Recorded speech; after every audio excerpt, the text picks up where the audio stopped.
आशा करता हूँ आप सब बहुत अच्छे होंगे। मेरा नाम है सिद्धांत अग्निहोत्री। स्टडी ग्लोस पे आपका बहुत बहुत स्वागत है। दोस्तों, आज हम बात करेंगे क्यों चाइना ने पाकिस्तान की मदद नहीं की 1971 वॉर में। सबसे पहले तो आपको रिपब्लिक डे, गणतंत्र दिवस की बहुत बहुत शुभकामनाएं। इसी दिन हमारा संविधान बना था। मैंने संविधान पूरा पढ़ाया हुआ है, हम लक्ष्मीकांत का पूरा रिव्यू किया हुआ है। ये नागरिकों को बहुत ज्यादा ताकत देता है। आप केंद्र में हैं, आपके पास बहुत सारे राइट्स हैं। क्यों? क्योंकि हमारा संविधान ऐसा है। तो बहुत बहुत शुभकामनाएं। तो 1971 की लड़ाई, हालांकि इस पे मैंने कोई लेक्चर नहीं लिया है, बहुत सारे इनडायरेक्ट लेक्चर्स लिए मैंने, कम से कम 20-30। मतलब स्टडी ग्लोस पे तो नहीं बनाया मैंने अभी तक एक भी। तो मैं कोशिश करूंगा कि स्टडी ग्लोस पे 1971 का एक पूरा लेक्चर ले आऊं। लेकिन 1971 की लड़ाई में क्यों चाइना ने पाकिस्तान की मदद नहीं की? आपको पता ही है ना कि 1971 ये पाकिस्तान के लिए एक बड़ी बेइज्जती थी। आज तक इतिहास में ऐसा कभी नहीं हुआ कि एक देश ने दूसरे देश को बना दिया जब सारे देश उसके अगेंस्ट थे। हम बात करेंगे दोस्तों, बहुत कुछ आपको पता चलने वाला है, और चाइना ने क्यों पाकिस्तान की नहीं मदद की वो भी पता चलेगा। ये हमारा टेलीग्राम चैनल, इसको आप जरूर ज्वाइन करिए। आपको यहाँ पे लेक्चर्स की पीडीएफ मिल जाएगी। इंस्टा पे, ट्विटर पे मैं आ गया हूँ, ट्रैवल करने वाला हूँ। 1-to-1 इंटरैक्ट करना चाहते हैं, मिलना चाहते हैं, मुझे यहाँ पे फॉलो करिए, मैं अपडेट्स डालूंगा। ये है हमारा भारत, ठीक है। ये रहा चाइना, ये रहा पाकिस्तान। ये दोनों जन्म जन्म के साथी है। अब तो चाइना का इतना इन्वेस्टमेंट है, पाकिस्तान पूरा चाइना के डेट ट्रैप में फंस गया है। और कुछ ही दिन में आप देखिएगा कि पाकिस्तान कहीं चाइना की कॉलोनी ना हो जाए। बड़ा खतरनाक सिचुएशन वहां पे चल रही है।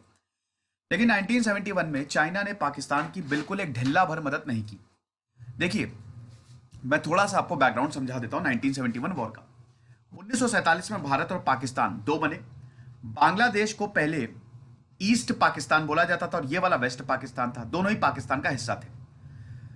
1947 से पहले क्या था कि मुस्लिम मेजोरिटी एक देश होंगे, तो पाकिस्तान में, मतलब ये पूरा पंजाब था ना, तो पंजाब और इधर सिंध वाला जो एरिया हो गया, मतलब एक तरीके से पाकिस्तान बना दिया। और ये बंगाल का पूरा, ये सब पूरा बंगाल था। लेकिन यहां पे क्योंकि इधर माइनॉरिटी मेजोरिटी में मुस्लिम्स थे, तो ये ईस्ट पाकिस्तान अलग कर दिया गया। अब 1947 से ही दोस्तों ये ईस्ट पाकिस्तान के साथ जो रवैया था वो अच्छा नहीं था। ये जो पाकिस्तानी थे इनको सेकंड सिटीजन्स मानते थे कि ये क्या बकवास है, और बहुत इनके साथ डिस्क्रिमिनेशन करते थे। यहां तक कि लैंग्वेज देखो, आपने अक्सर ये सुना होगा कि भारत की हिंदी भाषा क्यों नहीं कर सकते। नहीं कर सकते। अगर एक डाइनिंग टेबल है, उसमें एक ही तरीके के व्यंजन है तो मजा नहीं आएगा। अलग अलग तरीके के व्यंजन होने चाहिए। भारत यूनिटी इन डाइवर्सिटी है। भारत में दोस्तों हजारों भाषाएं बोली जाती हैं। अगर सारी भाषाओं को मिला लिया जाए ना, तो 10-20 हजार से ज्यादा भाषाएं बोली जाती हैं। अब अगर एकाएक रातों रात अगर आप भाषा थोप देंगे तो दोस्तों ये विद्रोह हो जाएगा। यही 1964 में हुआ। इसीलिए हमारे यहां भाषा का कोई वो नहीं है। इंग्लिश, हिंदी और रीजनल लैंग्वेजेस चलती हैं। इसीलिए हम इतने महान हैं, यूनिटी इन डाइवर्सिटी हैं। तो यहां पे पाकिस्तान ने बात नहीं समझी। बांग्लादेश, मतलब ईस्ट पाकिस्तान पे, ये आज का जो बांग्लादेश पे थोप दी उर्दू। जैसे ही उर्दू थोपी भाई, बांग्ला यहां पे बांग्ला बंगाली बोलते हैं सब लोग। मूड खराब हो गया।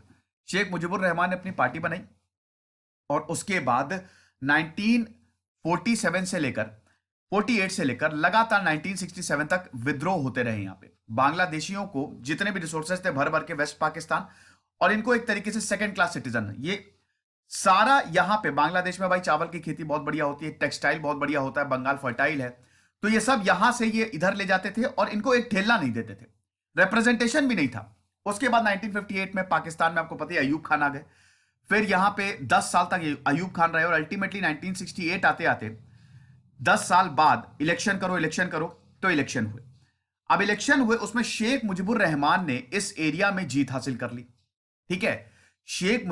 मुजीबुर रहमान की जो पार्टी थी आवामी लीग, उन्होंने जबरदस्त तरीके से जीत हासिल करी। प्लस देखिए, स्टेट के जो इलेक्शन थे ईस्ट पाकिस्तान में, तो इन्होंने जीत हासिल करी। साथ ही जो सेंट्रल इलेक्शन थे, ठीक है, उसमें भी इन्होंने जीत हासिल करी। यानी कि एक तरीके से शेख मुजीबुर रहमान की सरकार बनने वाली थी। पाकिस्तान को रास नहीं आया। 1970s की बात है। 71 आते आते, जनवरी आते आते बांग्लादेश में युद्ध छेड़ दिया। पाकिस्तान ने बांग्लादेशियों को इतना मारा, ह्यूमन राइट्स वायलेशन किए, औरतों का बलात्कार किया। ये दोस्तों ऑन रिकॉर्ड है, मतलब इसमें बहुत सारी किताबें लिखी गई। जेनोसाइड, ये जेनोसाइड था, एक तरीके से नरसंहार। और पाकिस्तान भी ये मानता है, आज ये मानता है कि जिस तरीके से हमने बांग्लादेश के साथ सलूक किया वो नहीं करना चाहिए था। तो जो सलूक किया यहां पे, जिस तरीके से बांग्लादेश की पूरी कमर, हाथ पैर सब तोड़ के रख दिए। एक एक गांव जाते थे, गांव से लोगों को निकालते थे, काट डालते थे परिवार वालों के सामने। औरतों के सामने आदमियों को मार दिया जाता था, आदमियों के सामने औरतों का बलात्कार किया जाता था, ये सब वहां पे चल रहा था। बहुत बहुत बहुत ज्यादा खतरनाक कंडीशन हो गई थी बांग्लादेश में। मतलब पूरा बांग्लादेश बर्बाद, और इधर शेख मुजीबुर रहमान को गिरफ्तार कर लिया। एक सबक सिखाना था बेसिकली कि बेटा तुमको ऐसा सबक सिखाएंगे। कहते हैं ना कि कई बार आप जब कोई मानता नहीं तो उसको ऐसा सबक सिखाओ कि दोबारा कभी सर उठाने की हिम्मत ना करे। तो ऐसा सबक सिखाने वाला था। पाकिस्तान के साथ अमेरिका था, अमेरिका में रिचर्ड निक्सन, पाकिस्तान के साथ पूरी दुनिया थी, आपको बता दूं। पाकिस्तान के साथ यूरोप था, यूके भी पाकिस्तान को सपोर्ट कर रहा था, अमेरिका भी पाकिस्तान को सपोर्ट कर रहा था, UAE, Jordan, Indonesia, even Sri Lanka, Pakistan के एरोप्लेन श्रीलंका में अपना फ्यूल भरवाते थे। हर कोई पाकिस्तान को सपोर्ट कर रहा था। इसीलिए भाई अब इतना ज्यादा इतने पावरफुल लोगों का सपोर्ट होगा तो आप और चौड़े हो जाओगे कि अब तो ऐसी की तैसी उखाड़ लो जो उखाड़ना है। पाकिस्तान का यही था। लेकिन बेटा भारत की लीडरशिप को ना कोई, किसी की हिम्मत नहीं है कि चैलेंज कर पाए। चाइना भी पाकिस्तान को सपोर्ट कर रहा था। चाइना ने ये बोल दिया था कि हम पाकिस्तान का साथ देंगे चाहे जो हो जाए, अगर हमको जरूरत पड़ी तो हम पाकिस्तान का साथ देंगे। अभी चाइना के मुद्दे पे मैं आऊंगा, पहले बैकग्राउंड समझ लीजिए। इंदिरा गांधी को पता चल गया था भर भर के बांग्लादेश से यहां पे त्रिपुरा में और इधर नॉर्थ ईस्ट, इधर वेस्ट बंगाल में रिफ्यूजीज आ रहे थे। तो अप्रैल की बात है जब इंदिरा गांधी को लगा कि बहुत सारे लोग आ रहे हैं, भाई क्या हो रहा है ये, अब ऐसा तो नहीं होना चाहिए। पता चला कि बांग्लादेश में ऐसी ऐसी कंडीशन है, तो बड़ा दुख हुआ इंदिरा गांधी को। इंदिरा गांधी ने फिर सैम मानेकशॉ को बुलाया और बोला कि सैम मानेकशॉ जो थे वो उस समय हमारे चीफ ऑफ आर्मी स्टाफ थे। आपको बता दूं कि उस समय भारत के प्रेसिडेंट वीवी गिरी थे, prime minister Indira Gandhi, external minister स्वर्ण सिंह और डिफेंस मिनिस्टर जगजीवन राम थे। तो इन सबकी मीटिंग बुलाई। सैम मानेकशॉ उस समय मीटिंग में थे। तो यहां पे इंदिरा गांधी ने बोला कि हमको बांग्लादेश को इन्वेट कर दे, मतलब बांग्लादेश को मदद करनी चाहिए, मतलब ईस्ट पाकिस्तान की मदद करनी चाहिए और इधर पाकिस्तान को सबक सिखाना चाहिए। लेकिन मानेकशॉ ने मना कर दिया। उन्होंने बोला देखिए अगर हम अभी युद्ध करते तो बहुत मुश्किल हो जाएगी, क्योंकि अभी मानसून आने वाला है और अभी हमारी जो फौजें हैं उसको फॉर्म करने में थोड़ा वक्त लगेगा। बहुत बढ़िया एडवाइस दी, ठीक है, इतनी बढ़िया एडवाइस दी कि इंदिरा गांधी मान गई। हालांकि जगजीवन राम ये मानने को तैयार नहीं थे, बहुत लोग थे जो नहीं मान रहे थे, लेकिन इंदिरा गांधी को ये पता था। इंदिरा गांधी ने पूछा कि एक बात बताओ कि अगर अभी नहीं करेंगे तो कब युद्ध करेंगे। तो सैम मानेकशॉ ने बोला कि ये जगह हमारी होगी, वक्त हमारा होगा, मैं वादा करता हूं कि जिस वक्त युद्ध करेंगे हम हरा देंगे पाकिस्तान को। इधर एट्रोसिटीज बढ़ती जा रही थी। इंदिरा गांधी ने डिप्लोमेसी ट्राई की। अमेरिका, रिचर्ड निक्सन से उन्होंने बात की, रिचर्ड निक्सन ने साफ मना कर दिया। रिचर्ड निक्सन तो भर भर के गालियां देते थे ना, उन्होंने तो इंडियन को कायर तक कह दिया था, बास्टर्ड तक कह दिया था। हेनरी किसिंगर, रिचर्ड निक्सन, बहुत खराब था इनका इंडिया की तरफ रुख। तो उसके बाद इंदिरा गांधी, यहां पे रिचर्ड निक्सन ने बोल दिया कि इंदिरा गांधी से कि देखिए आप परिणाम के लिए तैयार रहिए, आपने युद्ध किया है। तो इधर इंदिरा गांधी ने बोला कि मैंने युद्ध नहीं किया है, पाकिस्तान ने युद्ध की पेशकश की और हम चुप नहीं बैठेंगे। अब दोस्तों हर कोई पाकिस्तान के साथ, पाकिस्तान यहां पे एट्रोसिटीज कर रहा है, लेकिन भारत की लीडरशिप कमाल। उस समय रशिया भारत के साथ आया था। भारत और रशिया ने सोवियत ट्रीटी से, इंडो सोवियत ट्रीटी साइन कर ली थी। सोवियत मतलब भारत के साथ आया था। इंडो सोवियत ट्रीटी भारत ने साइन की, जिसकी वजह से पूरी दुनिया चुप बैठ गई। और इसी की वजह से चाइना ने भारत पे, मतलब चाइना ने पाकिस्तान की मदद नहीं की, सबसे बड़ा रीजन माना जाता है। यह बैकग्राउंड था। अब हम आते हैं चाइना पे। देखिए ये तो देखिए ऐतिहासिक पिक्चर है। देखिए ये युद्ध जो है ना वो 3 दिसंबर 1971 को शुरू हुआ। पहली बार हमारी नेवी ने तहस नहस कर दिया कराची एयरपोर्ट को, पूरा कराची पोर्ट को और पूरे कराची शहर को दोस्तों, मतलब उनका पोर्ट पूरा तहस नहस कर दिया था। समझ लीजिए बर्बाद कर दिया था, फाइनेंशियली, इकोनॉमिकली इतनी बुरी तरीके से मारा था। हमारी नेवी ने ऐसा पलटवार किया था।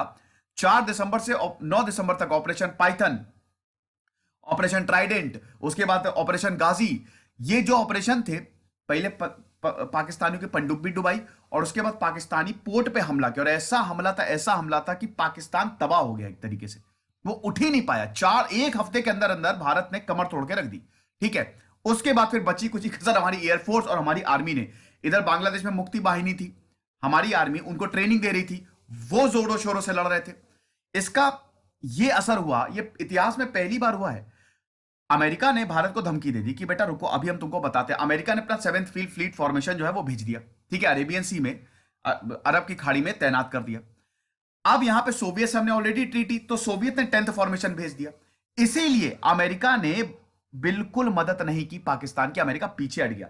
ये बाकायदा हेनरी किसिंगर और रिचर्ड निक्सन की जो फोन पे बात हुई है ना, उन्होंने बोला है कि देखिए ये तो बात सब ठीक है कि पाकिस्तान को मदद की दी जा रही है, लेकिन इधर सोवियत जो है वो भारत की मदद कर रहा है, तो कोई भी एक्शन करना सही नहीं होगा। बहुत कुछ, बहुत लंबी चौड़ी बात है। तो अब दोस्तों उसमें क्या हुआ कि भारत, ये इतिहास में पहली बार हुआ कि एक युद्ध 3 दिसंबर को शुरू हुआ, 2 हफ्ते में खत्म हो गया, जबकि पूरी दुनिया पाकिस्तान को सपोर्ट कर रही है। 16 दिसंबर को युद्ध खत्म, 90,000 से ज्यादा सैनिकों ने सरेंडर किया। हमारे पास पाकिस्तान के 90,000 सैनिक थे। और यहां पे जनरल नियाजी ने, ये आप देख सकते हैं ना, ये है जनरल AK नियाजी, और ये है हमारे जगजीत सिंह अरोड़ा जो GOC थे। गजब, ये सरेंडर पेपर पे साइन कर, ऐतिहासिक पिक्चर है ये, ऐतिहासिक।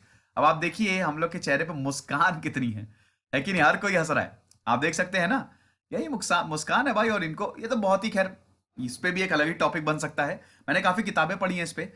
तो हुआ क्या कि चाइना पाकिस्तान की मदद कर सकता था, लेकिन चाइना ने क्यों नहीं मदद की? देखिए, सबसे पहली बात तो अमेरिका ने चाइना को बोला था कि आप मदद करो, आप पाकिस्तान की मदद करो और भारत पे वार करो, क्यों नहीं कर रहे हो? लेकिन पहली बात तो दिसंबर का महीना था, चाइना की आर्मी उतनी एडवांस नहीं थी, उस समय बर्फ पड़ती है दोस्तों पहाड़ियों पे।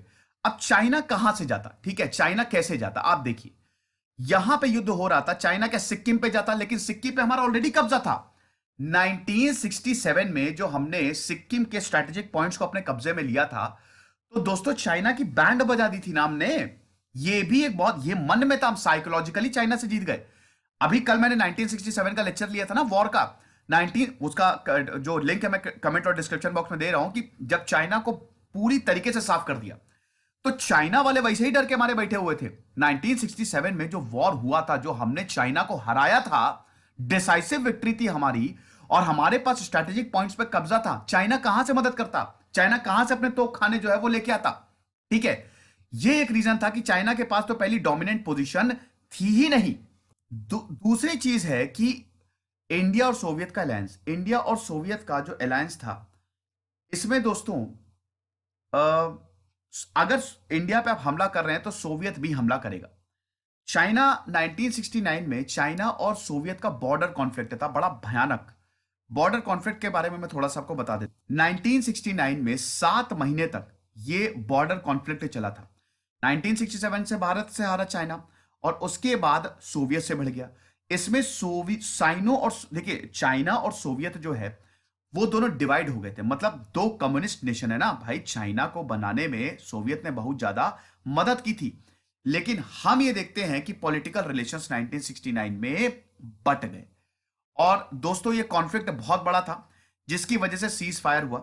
फिर बाद में स्टेटस को यथास्थिति जैसा जो पहले था, मतलब 2 मार्च से एक तरीके से 11 सितंबर तक चला था ये 1969 तक, और जो पहले था वही हुआ। और इसमें आपको बता तो लड़ाइयां भी हुई, 60 लोग सोवियत की तरफ से मारे गए और 72 जो हम देखते हैं कि चाइना की तरफ से मारे गए। ठीक है, बड़ा मुश्किल था। तो ये जो कॉन्फ्लिक्ट थी ये और ज्यादा एस्केलेट हो जाती, चाइना को इसमें नुकसान झेलना पड़ा था। कायदे वाला डिस्प्यूट रिजॉल्व हुआ, बॉर्डर एग्रीमेंट जो है वो चाइना और रशिया के बीच में बाद में 1991, 1994, 2004 में सॉल्व हुए। लेकिन 1971 में पता था कि अभी अभी हम इतना बड़ा कॉन्फ्लिक्ट झेल के आए हैं, और अब अगर हम पाकिस्तान की मदद करेंगे तो ये कॉन्फ्लिक्ट और ज्यादा बढ़ सकता है। सोवियत जो है वो हमसे और ज्यादा, और फिर से मतलब कुछ भी हो सकता है, इसलिए बेहतर यही है कि अभी शांत रहो। ये था। तो सोवियत का जो अलायंस था बहुत काम में पड़ गया। यही यहां पे चाइना को लग रहा था कि कहीं ऐसा ना हो कि हमारी टेरिटरी चली जाए या कुछ भी, क्योंकि देखिए भाई, देखिए सोवियत इंडिया का साथ दे रहा था, और इधर पाकिस्तान का अगर चाइना पाकिस्तान का साथ दे देता, अमेरिका तो बहुत दूर है ना, इधर भारत सोवियत बगल में ही है, ज्यादा दूर तो है नहीं, ठीक है, मतलब अगर कंपेयर टू अमेरिका, और इधर तो चाइना तो हमारा पड़ोसी है। तो उनको पता था कि अगर सोवियत डायरेक्टली वॉर में इन्वॉल्व हो जाएगा भारत के साथ, तो हम पे भी इन्वेजन, और बॉर्डर कॉन्फ्लिक्ट ऑलरेडी चल रहा था, तो इसलिए बेहतर है चुप रहो। फिर भारत की आर्मी भी दोस्तों बड़ी स्ट्रांग हो गई थी। ठीक है, 1967 में हमने हरा दिया था, उनको पता था कि प्रॉब्लम हो सकती है। भारत की आर्मी ने अगर मे भी हम पे अटैक किया, और अगर हम सरवाइव नहीं कर पाए तो और इंटरनेशनली हमारी थूथू होगी। 1967 में तो हुई थी, उस वॉर को दबा दिया था। और दोस्तों ये बायलेटरली हुआ था, एक तरीके से चाइना ने, शायद मेरा ये मानना है, शायद ये भी सोचा होगा कि भारत से इतने भी हमको संबंध खराब नहीं करने हैं, क्योंकि 1967 के बाद, ठीक है, जब थोड़ी बहुत चाइना में चीजें स्टेबल हुई, तो भारत में क्या था ना कि एक ये भी था, म्यूचुअली भी था कि चाइना ने बोला था कि आप 1967 को इतना हाईलाइट मत करो, और हमारी संस्कृति रही है कि ठीक है हम तुम्हारी भी, तुम्हारे हो लेकिन तब भी तुम्हारी हम इज्जत करते हैं। तो मे भी भारत, शायद ये भी चाइना ने सोचा हो कि एक तरीके से अगर हम पाकिस्तान के साथ जाते हैं, क्योंकि भैया इंटरनेशनल रिलेशन में कोई किसी का दोस्त नहीं, कोई किसी का एनिमी नहीं है ना। यहां पे हर कोई जो है ना वो एक दूसरे का मतलब फायदा बस जिसमें होगा उसी के साथ हो जाएगा।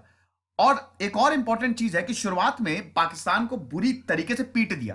देखिए चाइना शुरू से ये कह रहा था पाकिस्तान पॉलिटिकल सॉल्यूशन ढूंढे, डिप्लोमेसी से रास्ता निकालो। शुरुआत के 4-5 दिनों में ही पाकिस्तान को तहस नहस कर दिया। तो मे भी चाइना इससे भी डर गया हो, थोड़ा सा उसको लगा हो कि यार मतलब प्रॉब्लम है ये तो, है ना। तो अगर हम भारत के साथ डायरेक्टली जाते हैं और पाकिस्तान का साथ देते हैं तो ये हमारे लिए बैकफायर कर जाएगा। फिर लास्ट पॉइंट है मौसम। मौसम भी इतना खराब, अभी मैंने ये तो हालांकि पहले ही मैंने क्लियर कर दिया था, बर्फ जम गई थी। कहां से हमारे पास स्ट्रैटेजिक पॉइंट्स थे, तो कहां से चाइना भाई। देखो 1962 में चाइना ने भारत पे सरप्राइज अटैक किया था, ठीक है। तो अब अगर आप ये समझिए कि दोबारा तो ऐसा कर नहीं, क्योंकि हमने 1967 में सारे पॉइंट्स उनसे वापस ले लिए, जो हमारे मतलब पॉइंट्स वापस किया हमने, और ज्यादा चौकसी वहां पे बढ़ा दी। सिक्किम के थ्रू ही तो आते ना, और कहां से आते। तो इसीलिए चाइना को लग रहा था कि भैया अभी चुपचाप बैठो, इतनी जल्दी वॉर भी खत्म हो गया। मे बी अगर थोड़ा सा ज्यादा टाइम तक चलता तो हो सकता कुछ अलग रीजन होता, लेकिन इस वजह से हम ये देख रहे हैं कि चाइना ने पाकिस्तान का साथ नहीं दिया। ये इंपॉर्टेंट रीजंस थे। ये लेक्चर था दोस्तों, आई होप आप समझोगे। मैं 1971 वॉर पे एक सेपरेट वीडियो आपके लिए बनाऊंगा, पक्का बनाऊंगा। खुश रहिए, पढ़ते रहिए। जैसे सिद्धांत अग्निहोत्री साइनिंग ऑफ।